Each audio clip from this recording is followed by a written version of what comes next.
спораўская рыба стала не толькі кулінарным брэндам раёна, але і ўвайшла ў дзяржаўны спіс нематэрыяльных гісторыка-культурных каштоўнасцей Беларусі.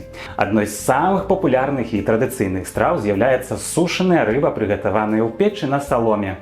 Гэтую страву мясцовыя жыхары называюць семкамі, і яна стала сапраўднай візітнай карткай Спорава. Спораўцы стагоддзямі перадаюць адзін аднаму рэцэпты прыгатавання страў з рыбы, і слава аб спораўскіх семках, сушаных на саломе карасях, распаўсюдзілася далёка за межы рэгіёну. Працэс сушкі рыбы ў печы – гэта цэлая традыцыя. Гаспадыні для сушкі нарыхтоўваюць пучкі саломы даўжынёй 40-60 см, часам выкарыстоўваюць пучкі кропу, каляндры, а таксама чесніку, галінкі парэчкі, маліны, вішні, свежыя або высушаныя. Рыбу трэба пачысціць, вытарбушыць, выдаліць жабры, добра прамыць, пасаліць і дадаць прыправы.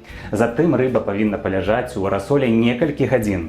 Пасля гэтага топіцца печ. Для сушкі рыбы лепш выкарыстоўваць дровы з бярозы або пладовых дрэў, так рыба атрымаецца больш смачнай.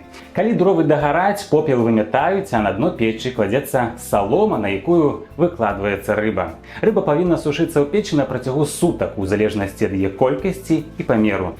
Самай смачнай сушанай рыбай спораўцы лічаць карасёў. Тут гаспадыні з усмешкай кажуць: добрая рыба карасі, але ядуць яе не ўсі, бо злавіць менавіта яе ў нашы дні вельмі няпроста.